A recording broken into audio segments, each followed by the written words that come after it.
Man, there are just not enough hours in the day. So much news happening in the United States that I can't keep up with. I've become such a news junkie that I forgot that I needed to film a video. So, hello, hope you're all well. Today, I will be doing the first part of my winter book haul. These are books that I have accumulated from the end of December, January, and February. And my hope is that I won't be doing another book haul after this because, as mentioned in my previous video, I need to stop buying books. Except I do have one more gift card that I need to spend. So today I will start with books that I purchased. The first one, I had a really good excuse. This will just explain itself, I think, and why I needed to buy it. This is What We Do Now, Standing Up for Your Values in Trump's America. These are essays and speeches by such figures as Bernie Sanders, Elizabeth Warren, David Cole, Gloria Steinem's in here, and a bunch of other people that I can't wait to learn about. There's even something from George Saunders in here. And the back, I love the back quote. It says, "If you make yourself a sheep, the wolves will eat you." Benjamin Franklin said that. So, this was part of my how do I deal with what is happening in my country right now. So I hope this will shed some light and make me feel a little better. And I don't know. So that's I had to get it. And as I mentioned in my last video, I joined Book of the Month Club. So the January book that I chose was Homesick for Another World by Ottessa Moshfegh, who wrote Eileen, which was up for the Man Booker last year. This is her first collection of short stories, and I read this in January, and I loved it. I will talk about this in my January wrap-up, but it's basically just a collection of stories about people that make very interesting choices in their lives. I will talk about this in a wrap-up, but it was written very well. I loved it. I have a lot to talk about with this book. It's really good. So, there's that. And then this came with, that I was not expecting, The Grown Up by Gillian Flynn. I'm sure you've seen this if you watched other people's January Book of the Month unboxings, but all the books came with this little guy. And I believe this is just a ghost story. I will probably end up reading this in October, because you love a good scary book during Halloween time, right? So I thought this was kind of cute. So my birthday was December 31st, and obviously I was in LA during that time, but when I came back in January, we had a little Hanukkah and birthday New Year's extravaganza. And my mom and my brother and sister-in-law got me some books. So I will show you them now. Show you those now. I will show them to you now. I will show you now. Oh, I was so excited when I received this because I'm a big fan. This is the illustrated Harry Potter and the Sorcerer's Stone. Oh, I'm sure everyone's seen this if you've been in the world. You've seen this before.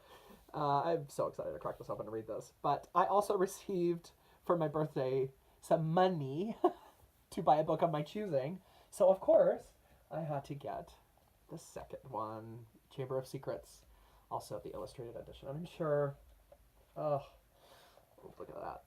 It's so beautiful. So I will get to these this year, hopefully. And I also read the third one. It should be coming out in October, I believe. So that's exciting. Okay, so these are also some books I received from my mom. This is Talking as Fast as I Can by Lauren Graham. And I believe she talks about Gilmore Girls, obviously, and her show Parenthood, and things like that. So I am so excited. I'm a huge fan of Gilmore Girls and Lauren Graham, so I can't wait to get to this. Speaking of television, I'm also a Seinfeld fan. My whole family are huge Seinfeld fans. This is Seinfeldlandia, how a show about nothing changed everything. So this is, let's see, it says, in Seinfeldlandia, acclaimed TV historian and entertainment writer Jennifer Keeshan Armstrong celebrates the creators and fans of this television phenomenon, bringing readers into the writer's room, behind the scenes of the show while it was on the air, and into a world of devotees for whom it never stopped being relevant. Seinfeldia is the outrageous cultural history of two guys who went out for coffee and changed the world. and the people who then refuse to let the world ever go back to normal. Oh, that's really cool. I can't wait to get them. And the last two books I received for my birthday are, this is Black Wave by Michelle T., who I'm a huge fan of. She wrote, well, I've only read one other of her books, which was Valencia, which my friend Emma introduced me to when I was in college living in San Francisco. It's a great queer story about being queer in the Mission District of San Francisco. It was amazing. Really, really good. So this is her newest novel called Black Wave. It says, it's late 90s San Francisco. The environment is crashing, animals are nearly extinct, and drug-addled writer Michelle has alienated most of her friends and lovers with her drama. Determined to shed that skin, she heads to LA to write a screenplay. With the world sliding into chaos and would-be lovers finding themselves in dreams and on Craigslist, Michelle endeavors to make sense of her life, struggling to cast herself as a universal hero in her screenplay while squatting in an abandoned bookstore. Dreamlike and dystopic, hilarious and redemptive, Black Wave heralds Michelle T's most ambitious, formally innovative work to date. I said innovative like an English person. Innovative. I've been watching too many British booktubers that say innovative, not innovative. Okay, whatever. So that's that, Black Wave by Michelle T. And last but not least, this is a nonfiction book that my mom picked up for me called The Theater of War, What Ancient Greek Tragedies Can Teach Us Today. I don't remember where I saw this, but I put it on my wish list. So I will read you the back. It says, this is the personal and deeply passionate story of a life devoted to reclaiming the timeless power of an ancient artistic tradition in order to comfort.